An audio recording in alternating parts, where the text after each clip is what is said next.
Hello and welcome to the British Sitcom History Podcast. You are listening to part 2 of our Look at Till Death Us Do Part. If you haven't listened to part 1 yet, do go back and check that out first because this is a continuation. We're halfway through talking about a specific episode. That's Series 5, Episode 4. It's called 3-Day Week. And we have already talked about the careers of Tony Booth and Dandy Nichols. So go and catch that if you haven't already. And for everyone else, we're going straight back into our discussion. Enjoy.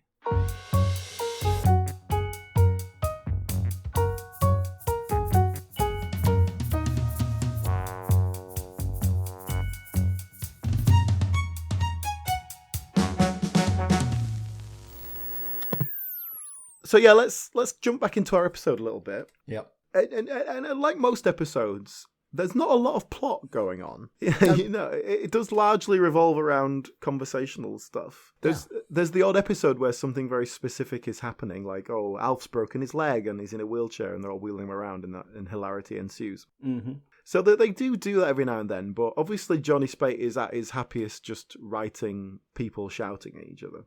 Yeah, I think if I could summarise this episode, we're talking about the 3-day week. That's the sort of topical angle of it. But it is essentially them all in a room for 25 minutes talking, and they are manipulating Alf into Elf getting this new coat. And that's it. That is what happens in this episode. I realise I made that sound rubbish, but it's great.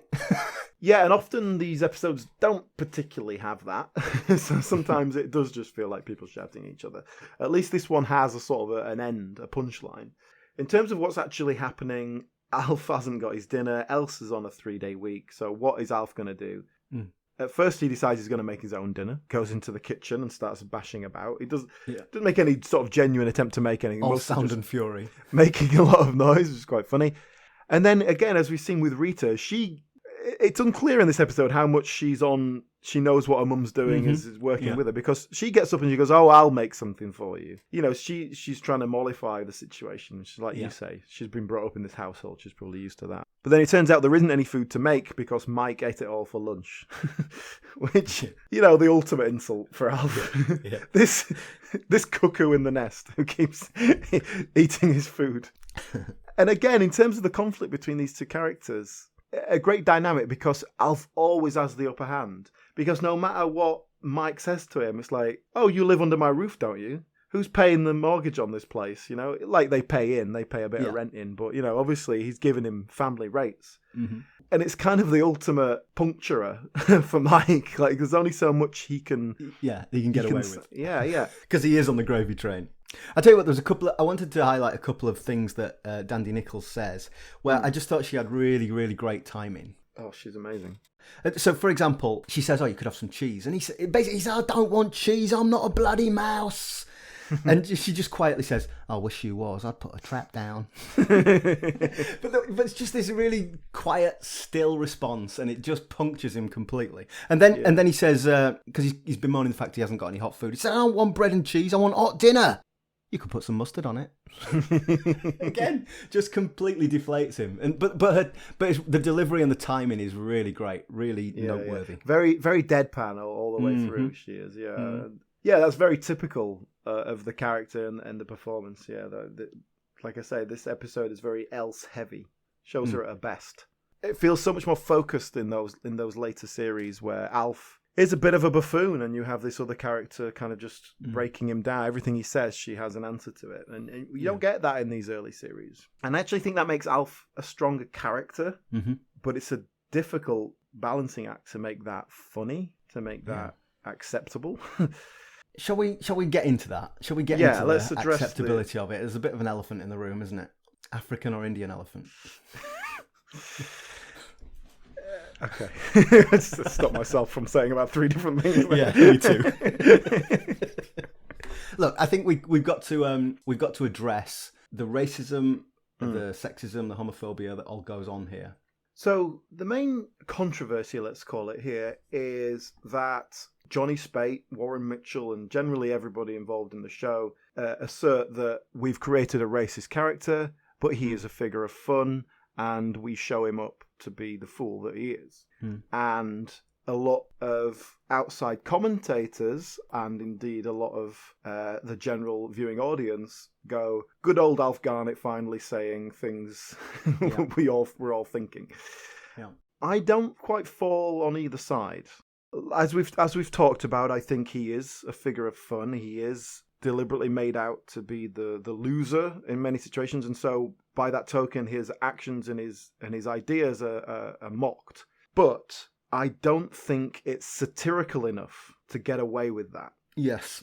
I think with Till Death Us Do Part, the problem fundamentally is that Alf Garnett is a horrible man. Yeah. It's not the words that he uses. It's not even the ideas that he espouses, because as we've said with other examples, you can make that funny. You can make them a figure of fun. It's that he's not sympathetic. He's not a nice man. He's a horrible bully. And so just that unpleasantness of character rings through everything that he says. Yes. I think if he never said anything racist, he would still be a really horrible husband.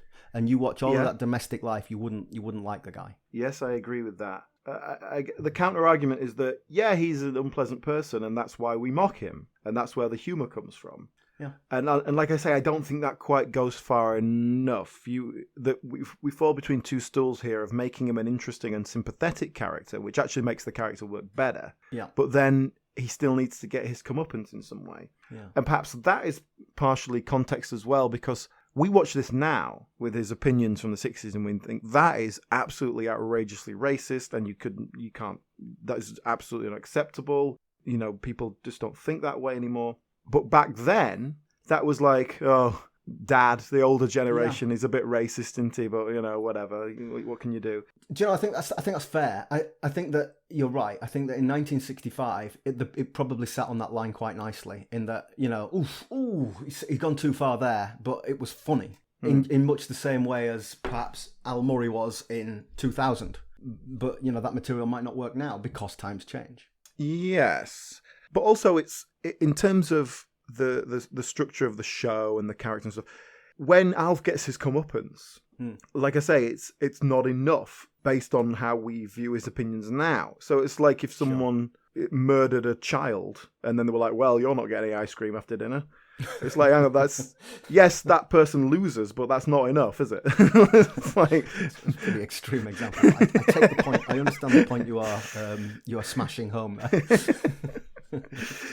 There needs to be a greater punishment, I guess, but a greater comeuppance, and we don't get enough of that. And perhaps that wasn't quite the same in the 60s and 70s. Although, it's not like this controversy has come from people looking back 40 years. It was there at the time. People were saying these things at the time. Well, yeah. I mean, there's a couple of mentions of Enoch Powell in the early series. Enoch Powell famously made that Rivers of Blood speech in 1968.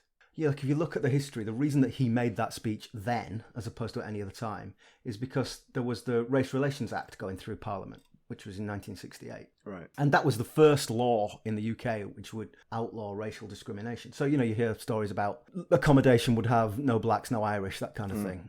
That was legal, that was fine until 1968. So the Labour government, as part of their social reforms, they brought in this law that meant it was illegal to discriminate against someone for racial reasons. And people didn't like that. So Enoch Powell made this speech, and Ted, he was in the shadow cabinet.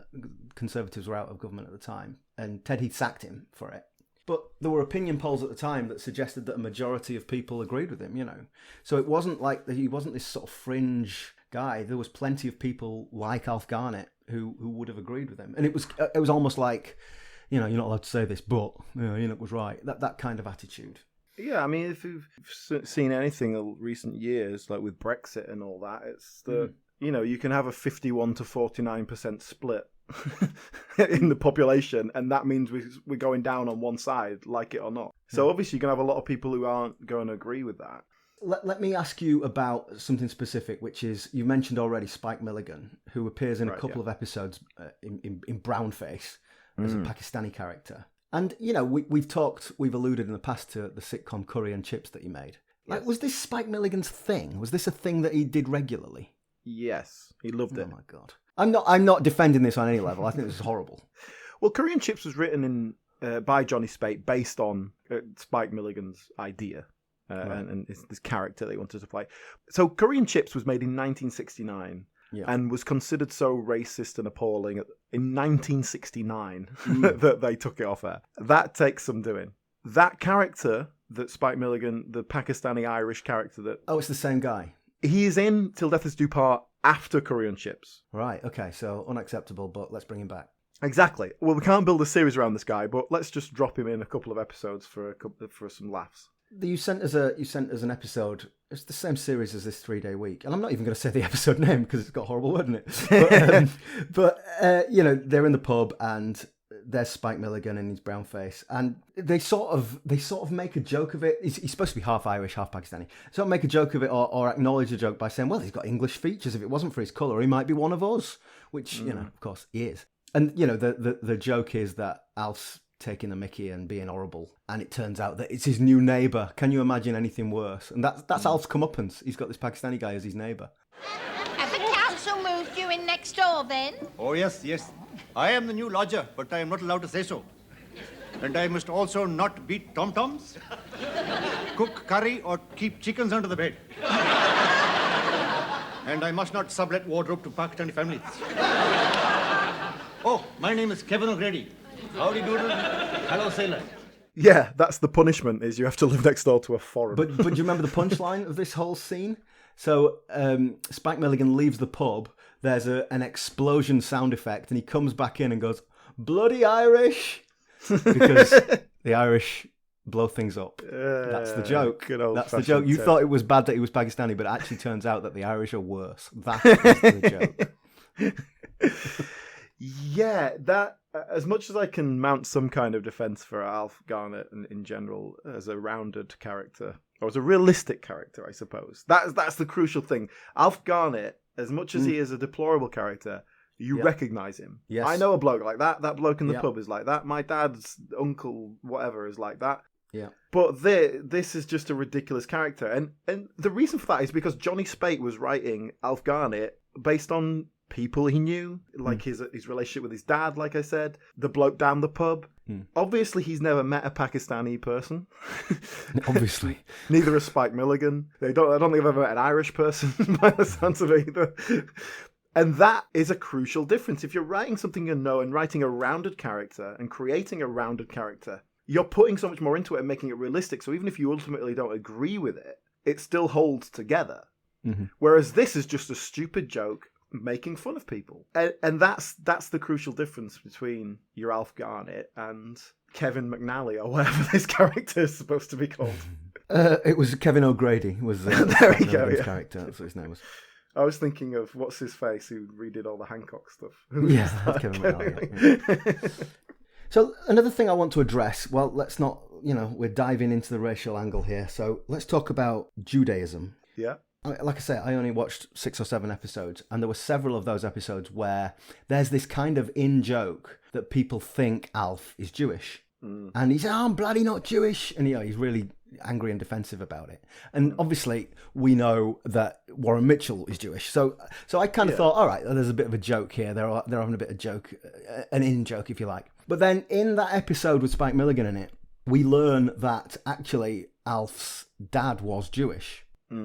He drops his blustery defensiveness, and he still denies that he's Jewish, but he starts saying, "Well, I got nothing against them.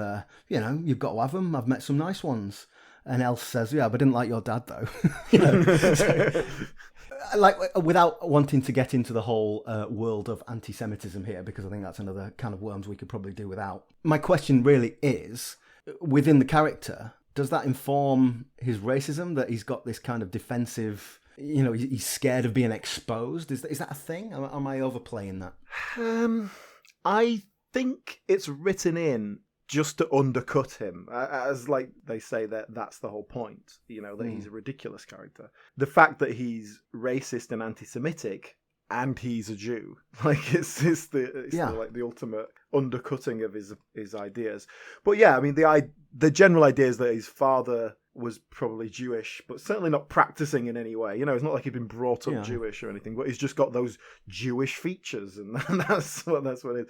Yeah. And again, that is, Warren Mitchell was of Jewish stock, but not raised Jewish in any kind of religious sense, and so it might have just come from that. It might have just come from the casting. It's like, oh, we've got this guy who looks Jewish enough that we can make these jokes. I'm not sure that he does. I mean, again, I don't want to get into what does that even mean? And defining stereotypes, but I don't think. Well, like, I guess the point is I'm asking, is this a clever way of ascribing some psychological depth to the character, or is it just a silly joke that they keep making? I think it can be both. The fact that they keep coming back to it and sort of ingrain it in the backstory rather than just as a throwaway gag. Okay, all right. Well, look, let's like I say, I think we've been fair. I think we've talked about that in as realistic a way as we can. Well, look, I tell you what, we've just we sort of touched on it. Let's talk a little bit more about Warren Mitchell, because obviously he's the beating heart of Till Death Us Do Part. So yes, definitely. Go on, tell me a bit more about his background. Well, he was, like I say, he was of Jewish stock. He was born in 1926, so he was about 20 years younger than Dandy Nichols, who was playing his wife there. And 20 years younger than Alf Garnett? Yeah, basically. He would have been, that would have made him about 40 when the show started. Yeah. I think they're supposed to be in their 50s. Yeah. He was apparently a bit of a child actor, like in terms of just as a hobby sort of thing. He was interested in acting from a very early age, but then wasn't particularly compelled to pursue it as an adult until he joined the RAF during the war, right at the tail end of the war. And as part of that, ended up going to Oxford University as part of the training there for like a 6-month thing. And, I've heard him talk about that in quite great detail and felt very out of place there. He wasn't Oxford material particularly, but learned a lot. It seems like it's when you join the RAF or like national service and all that, it's like kind of really widens your horizons. You're meeting people from all sorts of different backgrounds. But one of the people he met there, who was doing the same course as him at the RAF, was Richard Burton. Okay. And Richard Burton was still a young man at the time, but had some experience as an actor, and he said, "Yeah, go and do acting. It's great. You should do it." And so that kind of encouraged him. So after leaving the RAF, he went to RADA for a couple of years, and then started working, and like everyone else really just slowly worked his way up. Worked on Hancock's Half Hour, did that sort of thing. Yeah. Did a bit of TV on that as well as the radio show. Then he was in Drake's Progress. That was a show with Charlie Drake. He was in that regularly. He was in a handful of episodes of Bootsy and Snudge, which was a spin-off of the Army Game with Alfie Bass, who we'll talk about a bit later because he turns up in this. And then, this role came his way, and he wasn't the first choice. Apparently Peter Sellers was... Interesting. Dennis May Wilson's first choice, which felt like that would have been a much more of a comedy character style. A bit more Spike Milligan. Yes. Whereas Warren Mitchell, as a relatively unknown character actor, he embodied the role so much more, and basically Warren Mitchell became Alf Garnett after the 60s. Like that was all he was known for, and he kept it up right until Johnny Spate died in 98. Yeah, well, I know that he did. Obviously, we talked about In Sickness and in Health, and he did various other iterations and live shows and all those sorts of things. So he did. He certainly went back to the well. Yeah. But did he? I always got the impression of him as being a little bit resentful, perhaps, that he could have been a serious actor, and a little bit of the Harry H. Corbett thing. Am I misreading that? I don't think so. I think he did all right. I think he did more theatre work in it, and he won a couple of Olivier Awards. I remember him. He certainly did he play King those. Lear? I remember him playing King Lear, and that being a big deal. But he won an Olivier Award in 1979, and then in 2004. He was. I think in the public eye he was always Alf Garnett, but I think in the world of theatre, things are a bit different, and he was happy there. No, he always seemed happy with this character, and it's obviously so much of him in it, as much as, and I've heard him in interviews basically praising Johnny Spate's writing and saying that he's a genius writer and stuff like that. But I know that in those early years there was a lot of improv going on, and those characters came so much from the actors. And I've heard him in interviews where basically the interviewer goes, "Oh, what about this? What would Alf think about this?" And he just slips into it straight away and just starts riffing material. He can obviously improv that character so easily. And it became his signature thing. And I think he was happy with that. As far as I could tell, he seemed very happy to dust that character off. And the beauty of that was, because he was 20 years younger than the character was meant to be, they got so much more life out of it than you would expect. He retired the character when Johnny Spate died, so that was 30 odd years after they'd started. So I'm just looking here. I think we've missed a couple of things we could go back and talk about. We missed out Eunice Dubs. We talked about Rita quite a lot, but Eunice Dubs, perhaps in contrast to the others, I don't think of this as her like the only thing she did as her Yeah. main headline. Again, this is perhaps my age. I remember her being in Wurzel Gummidge. I loved Wurzel Yeah. Gummidge when I was a kid. But she died a couple of years ago. But she was working pretty solidly right up to her death, wasn't she? She died about 4 months ago, actually. So it wasn't, really? Okay. wasn't long at all. Yeah, 2021 it was. Yeah, Eunice Dubs. Like you say, I think she's the exception in that she had quite a big career outside of Till Death Us Do Part. She actually started out as a dancer, a pretty young woman, and so kind of did modelling, and I think she was in like an advert for Dairy Box and stuff like that. She actually has an early appearance. One of her early TV appearances is in The Strange World of Gurney Slade, which is a weird meta-style sitcom from the 60s that was like breaking down the form before it had even been created. It's an interesting thing we'll have to talk about someday. But yeah, her film career started out with Cliff Richard films in the 60s. Course. A couple of those. Summer Holiday, I remember. Summer Holiday, yeah. Impromptu quiz question. Which other sitcom name was in Summer Holiday? Oh, I don't know. I haven't seen it for so long. Melvin Hayes. Oh, really? Okay. Some of those. Oh, yes. No, I can picture it now. Yes, you've said it. Yeah. Like everyone else, Till Death Us Do Part was her breakthrough role, the one that kind of made her a known name. And she went on to parlay that into a bit more of a career, a bit more of a wide-ranging career than the others did. She would have been 29 when the show started. Tony Booth was probably about 35. I think they're supposed to be like 8 years younger than that. I think they're supposed to be kind of early to mid-20s. Yeah. And again, I think that shows up a bit more in the later series when, they're in their 40s. I also think there's and we talked a little bit about this with the rag trade, the change from black and white to colour. And, perhaps the way it's been preserved, as you said, the old black and white episodes are recorded off the telly. You can kind of get away with being the wrong age when it's grainy black and white. Whereas when it's colour, even though it's not HD, it's like, ooh, you suddenly got older. Yeah. But yeah, she carried on. She was in a couple of episodes of Till Death. She was in quite a few episodes of In Sickness and in Health. Yeah. Whereas Tony Booth, after the original show ended, he didn't really want to have anything to do with it. She kept coming back. Like you say, Wurzel Gummidge in the late 70s, early 80s. I'll tell you who I noticed playing the little girl in Wurzel Gummidge. Do you know who it was? No. Charlotte Coleman. Oh, really? Okay. Yeah. Do you know, I haven't gone back and watched it. I don't really want to. Yeah, that's fair. In the 80s, Give Us a Clue. Yeah, well, Give Us a Clue. I used to watch that all the time. I don't know what time it was on, but it was just one of those things that there was 2 hours of kids' telly on every night, and that was a lot. So you had to watch things like Give Us a Clue and Blankety Blank. That was what entertainment consisted of for kids. During all this time, did a lot of theatre work as well, and then had a bit of a swan song for her career, the sort of last 10 years of her life, as Mrs. Hudson in Sherlock, in the Benedict Cumberbatch Sherlock. That's right. So I think that, in terms of the last 10 years, that's what she's most recognisable for. But here's a bit of sitcom connection for you that I found. So during the 70s, in the early 70s, she was married to Nicki Henson. Does that name mean anything to you? Yeah, but I can't get Jim Henson out of my head. I'm back on the Muppet Show. Well, Nicki Henson came up for me recently when I watched Lucky Fella, because he played, in the pilot episode, he played the older brother of Randy Mepstead, but then didn't play it in the show. But you will know him from an episode of Fawlty Towers in which he is like the sexy medallion man who is chatting up I know who you mean, yes. Sybil on the desk. Yeah, so that is Nicki Henson. So that was her husband at the time. And their son, one of their sons, Christian Henson, is a composer who, amongst other things, did the music for 2 Pints of Lager and a Packet of Crisps.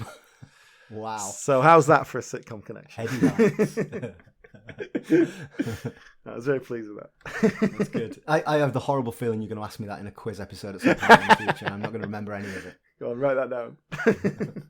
Well, I'll tell you what then, before we sort of mop up all our loose ends, we should go back to the episode and just finish that off for us, Alan. Yeah, so basically what we're building up to here is that Else is manipulating Alf. Well, she's on strike, basically, is what she's doing. She's demanding more money. And so he gets backed into a corner where he has to pay for her new coat. Yeah. So he agrees to buy this new coat, and then she disappears and comes back wearing it because she's already bought it. Lovely coat. It's a lovely coat. It's a lovely coat. And one of the things I really like about Else, in as much as all the characters are recognisable in one way or another, I feel like Else is someone I know. I feel like that's, my gran. not in a very direct way. And coming from, myself from a very working class background, that idea of saving up to have a new coat and that's going to last you 20 years. And now in my very sort of comfortable middle class lifestyle, it seems like a different world. It seems like this world of poverty, this hand to mouth world. And I know that there's lots of people still live in that situation. I'm not completely in a little middle class bubble. But I grew up in that environment, and I find it all quite sad, really. I think that Else has a very sad life, and I don't think she's particularly happy, which is why it makes it all the better when she starts standing up for herself a bit more and kind of knocking Alf down a bit. It's sort of, at least, you feel like she's okay. Yeah. Whereas Alf and Mike are the two extremes of political debate, Else is the sort of the common man, the person in the street. And she says in this episode, like, oh, I've been through 11 prime ministers in my life and I've never had anything. It doesn't matter who's in power, I still haven't got anything. And I think that is echoing, the thoughts of a lot of people out there in the world. And as much as that's not really correct, your life is affected by what's going on, but it might not feel it at a very base level. And that's how people vote, on a base level. They're not thinking, 20 years ago, if I got sick, I was just left to die. Now I can get medical care, things like that. I think Else represents the common man. And I think it's really nice to have that. It's nice to have her say that when you've got these two political ends of the spectrum going at each other. So again, I think that's really good writing. I think that's a really nice balance between this family. You got this idea of conservatives and progressives, and again, I don't mean the Conservative Party. The phenomenon of the working class Tory, people who just like the status quo, they like things how they were. I know my place, but I'm happy with my place. And they wanted to conserve that. Yeah. A lot of people don't like change. And if you've got a progressive, in this case personified by Mike, who wants revolution and all of these changes, social changes, immigration, homosexuality, all of that kind of thing that people fear change, and economic change as well, even though that economic change might benefit someone like Alf, he sees it, he fears it. It's change, it's different, I'm all right, things are fine, the status quo is fine. And I think that's the tension, rather than Conservative versus Labour. And perhaps you're right that Else is kind of that everyman character who's like, well, the status quo isn't really doing me all that much good. I don't want revolution, but it'd be nice to have a new coat. Yeah, exactly. And that's how people vote. It'd be nice to have a new coat, metaphorically speaking. Like I say, that's why I think this episode works nicely. There's not too much racism. Mm-hmm. Alf is just throwing his weight around and ends up with egg on his face. And that's kind of a nice sitcom premise. It's entertaining, it's fun. We get some nice political topical references, some really well-drawn characters, well acted.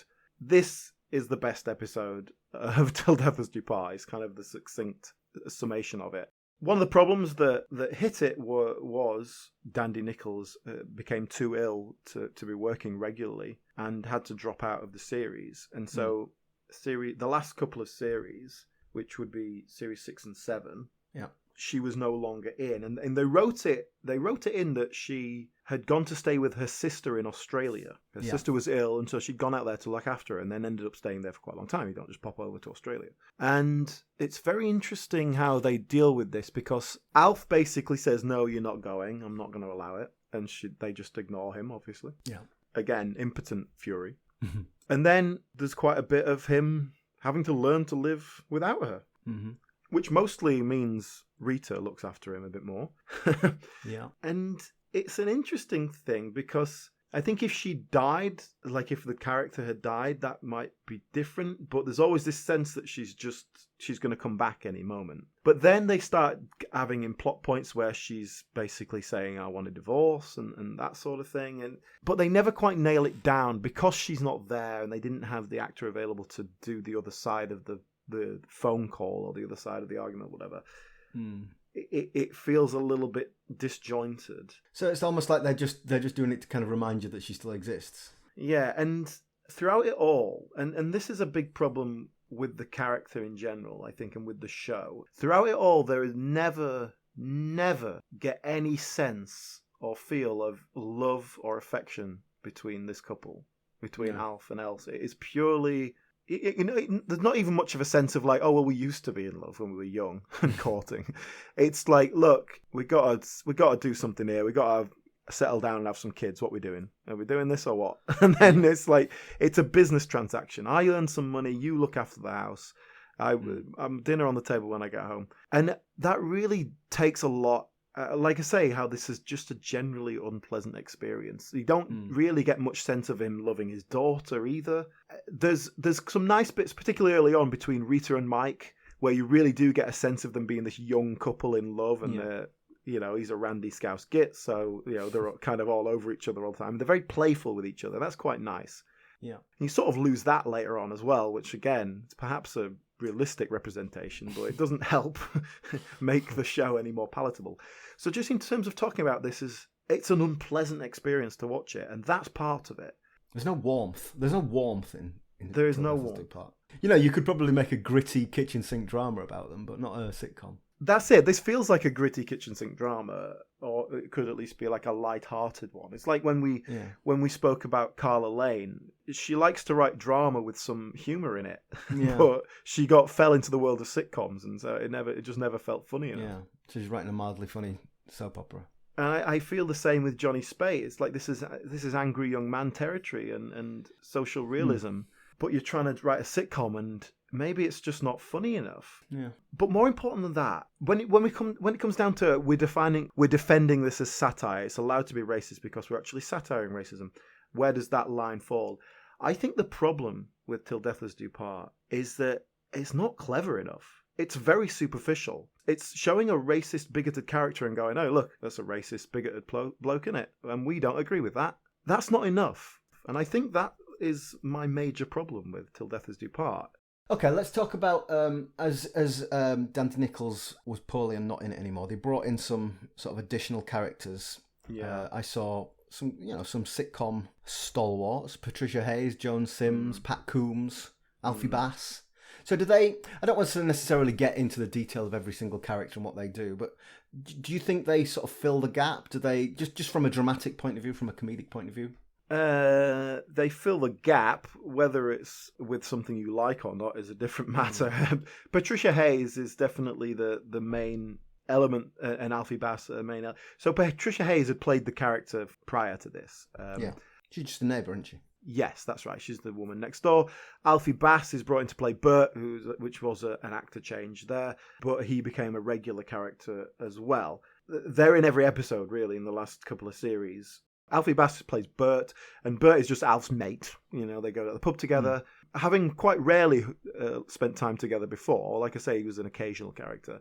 Now they're together all the time. Yeah. And because his wife's gone, Min comes round and looks after him, and they do all kinds. They get into some weird stuff where Min tries to seduce him, and like she literally jumps on him at one point. And the problem with all that is it's kind of inconsistent. It's like, oh, we're going to do this right now for this gag, but then the next episode it's going to be different, and it never really holds together. It all becomes a little bit ridiculous.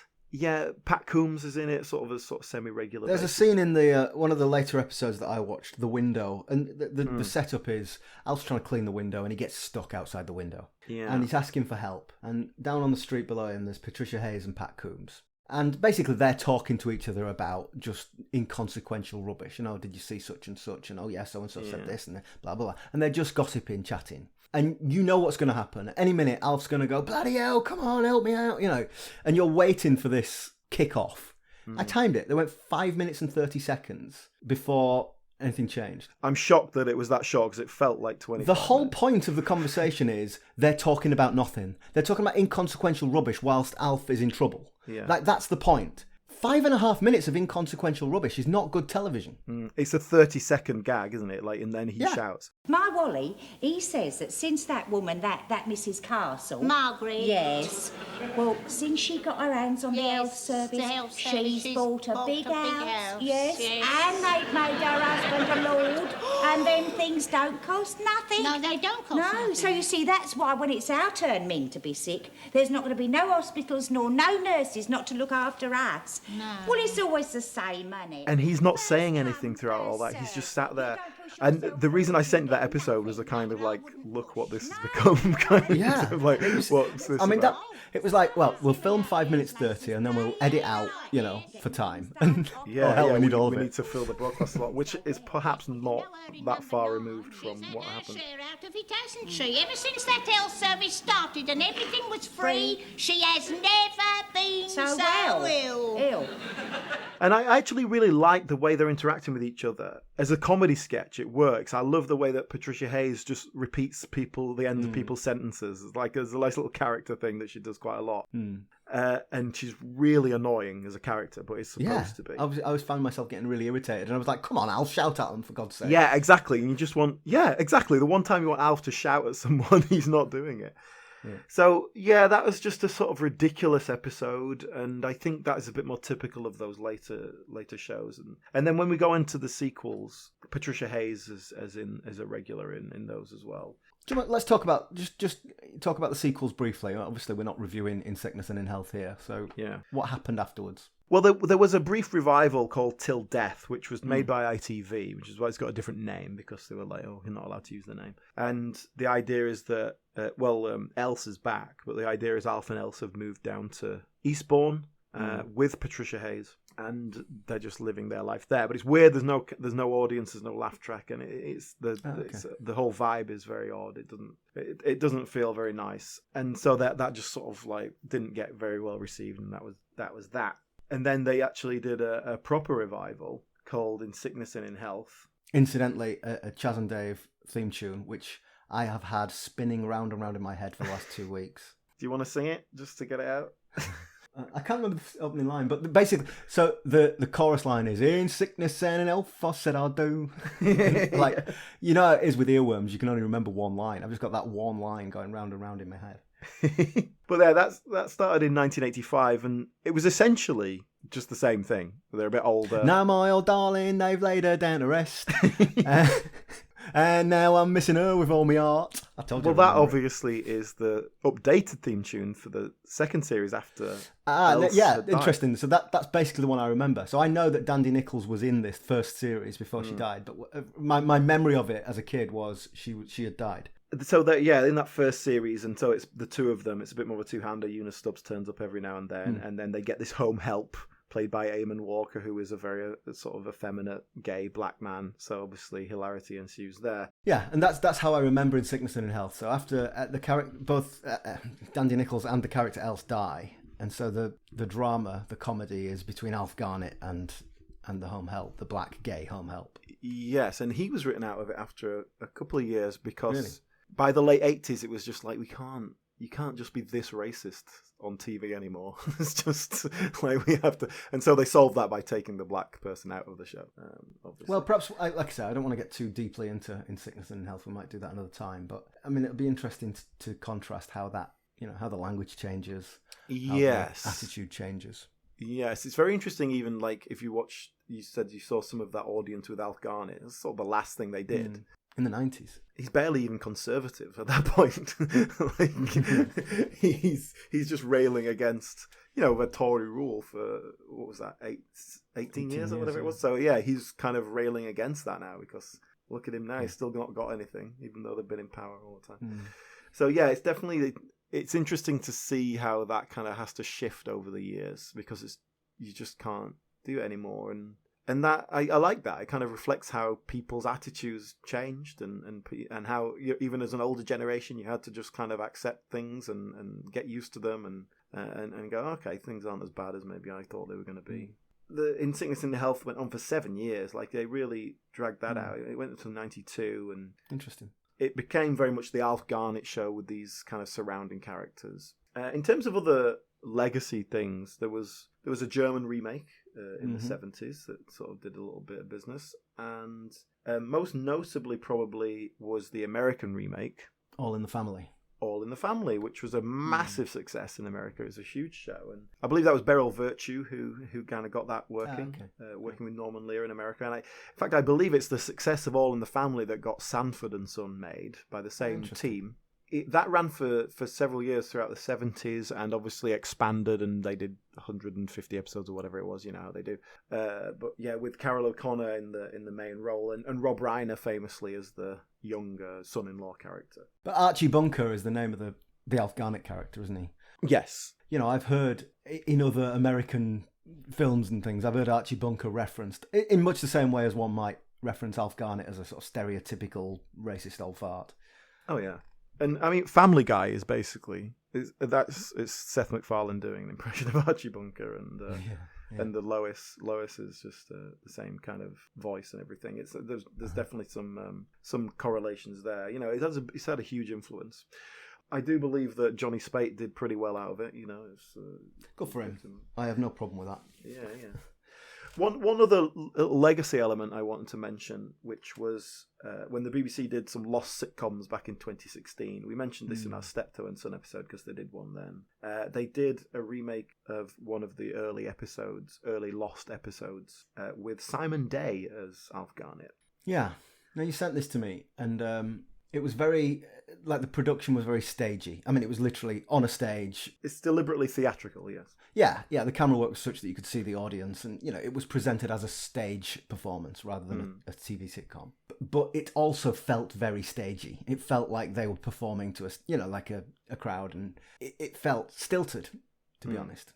Yeah, and very similar to the Steptoe and Son one. I mean, it's terrible, basically. It's exactly the same material. It's the same script, but it really doesn't work. And I think, you know, that's obviously testament to the original actors, but also the style in which it was made. Like, this sort of, like, they would happily sort of talk over each other. They would improv off each other and things like that. They would play around with it. Whereas this is a bunch of actors who have just come in and doing it and not well. And I had exactly the same feeling with Steptoe and Son. It feels like a cold read. It feels like they've given them a script and said, go on, read that. It doesn't feel rehearsed at all. It doesn't feel like they've given any thought to the character or anything. And I don't know what the production history behind it was, but that's 2 for 2 now. Absolutely appalling, really.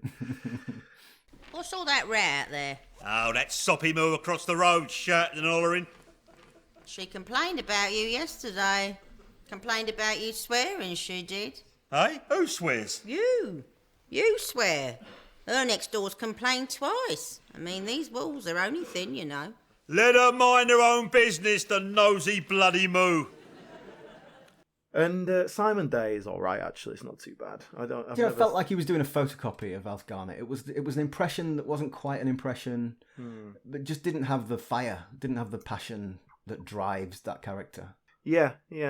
Just to speak of the language, actually, obviously there's a lot of racial epithets, but also lots of swear words, use of the word bloody quite considerably. And it seemed just like, that was okay in those days. Like, the BBC just sort of let them get away with it. I think they tried to tone it down a bit and just couldn't do it. Well, in the very first episode, which is one of the ones you sent me, I can't remember what he was talking about, but the line was, I couldn't bloody believe the language. And, you know, it felt like that was a real statement of intent in the first episode. Yeah, you know, we're gonna be swear. Well, bloody was a swear word then, you know. That was probably not very often on the telly. Well, you know, the phrase silly moo, which is what he commonly calls his wife, because in the script that was silly cow, and one of the producers says you can't call someone a silly cow on TV. And so they ended up saying silly moo, and that just became a bit of a catchphrase, which is interesting. But yeah, the beauty of that, of course, and with the nature of how this was written in the 60s, that Mary Whitehouse threw a fit about all the swearing and bad language in it. I think she was more concerned with the swearing than the racism. So then Johnny Spate wrote an episode in which Alf Garnett was going on about how much he loves Mary Whitehouse, and she's going to keep that filth off her telly. Yeah. What I really like about Till Death Us Do Part is the topical nature of it. I love some of the references that I have to Google to understand what they're talking about. You know, in this episode they mentioned Charlie Claw. Yeah. Just as a kind of go-to rich man, you know, I had to look that up. Yeah, he owned Selfridges. He was the Philip Green of his day. Yeah. But I like all that sort of stuff. I think it's very reactive to what was going on around it, especially in those early years. I like that live nature of it. I like the casting is amazing, like the way that they all interact with each other. Where it falls down for me is I just think it's not. It's realistic, but that doesn't make it a pleasant watch. That's not necessarily what you want from a sitcom either. And I especially when you're trying to do it, churn out episode after episode after episode, like as a one-off thing, comedy drama. And in terms of defending this as comedy, defending bigotry as comedy, as satire, I don't think it's satirical enough, and I don't think it's clever enough. It's just a little bit too superficial. I'm holding a mirror up to society. Yeah, fair enough, but what point are you making? I think you have to make a point. I think ultimately it all comes down to the character. Obviously, it all comes down to the character of Alf Garnett. And he's not sympathetic enough, or really at all. And the reason I don't sympathise with his position is because he's nasty. He's a bully. He's unpleasant to people that are close to him, and to people in the pub, and to people he works with. He's not a nice man. And therefore, it's impossible to have any sympathy with him. Yeah. And that's why the programme falls down for me. The bits that I like, Dandy Nichols' timing is brilliant. Else is great, and that's the highlight of the show for me. Yeah. But of course, it's the Alf Garnett show, and she's a tiny part of it, really. I think we've been fair. I think I went into it with an open mind, and I wanted to try and get past the bad words and to try and assess it as a comedy. And I hopefully we've done that. I think we've been fair. I feel like we've given it a reasonable assessment, and people might disagree with us. They might like it more than we did, but I am not saying, oh, it's a shame you can't laugh at this anymore. I'm saying I didn't really laugh at it. I think it's interesting that we've already covered Time, Gentlemen, Please and looked at Al Murray, pub landlord character, because that is very much the spiritual successor. A little bit more wacky, not trying to be realistic, but that means that it can be far more obviously satirical and comedic. Dare I say the pub landlord character is a lot cleverer. Well, that's it. Yeah, yeah, he hides it well, but I take your point. I know what you're saying. Well, thank you very much for listening to the opener of our third series. Next week we'll be doing something completely different and a little bit lighter in tone for the most part. We hope you've enjoyed, and if you have any comments about Till Death Us Do Part or sitcoms in general, do get in touch. We are at BritcomPod on Twitter and Instagram. Thank you very much for listening, and see you next time.